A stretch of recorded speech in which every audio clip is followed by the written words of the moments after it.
Jumpa kembali bersama saya Darling Darius Boling Inspirasi. Salam inspirasi buat sahabat-sahabatku di mana berada. Sangat senang menyapa Anda. Semoga Anda dalam keadaan sehat-sehat saja. Nah, topik yang saya mau sampaikan pada kesempatan ini yaitu jangan membalas kejahatan dengan kejahatan. Karena membalas kejahatan dengan kejahatan akan menciptakan kebencian sehingga melahirkan atau meregenerasikan penjahat-penjahat baru. Kalau kita membalas kejahatan dan kebaikan, akan menciptakan kasih, sehingga kasih akan melahirkan pahlawan-pahlawan yang akan memerangi kejahatan.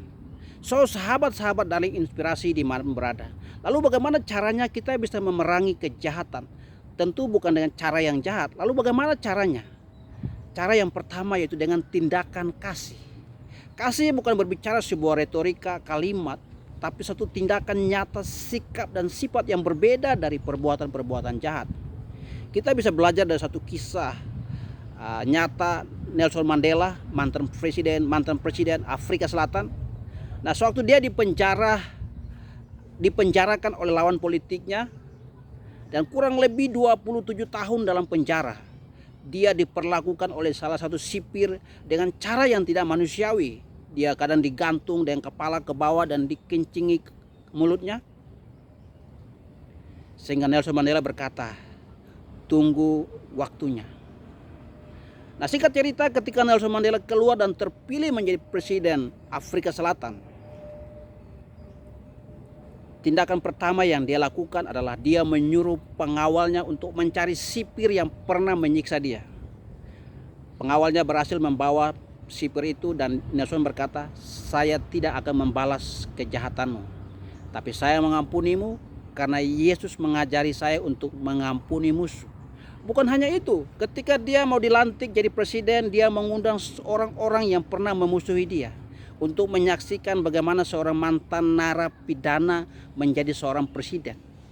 Nah, sahabat-sahabat inspirasi di mana berada, ini adalah sebuah kisah nyata tindakan, sikap dan sifat yang berbeda dari perbuatan-perbuatan jahat. Sehingga sejarah mencatat bahwa Nelson Mandela adalah seorang pejuang yang menyuarakan kedamaian di dunia ini, terkhusus di Afrika Selatan. Dia membela hak-hak sipil, hak-hak yang didiskriminasikan. Jika Nelson Mandela bisa, itu artinya bahwa Anda dan saya pun bisa. Karena kita sama-sama manusia, punya kemampuan untuk berbuat yang tidak baik, bahkan berbuat yang baik.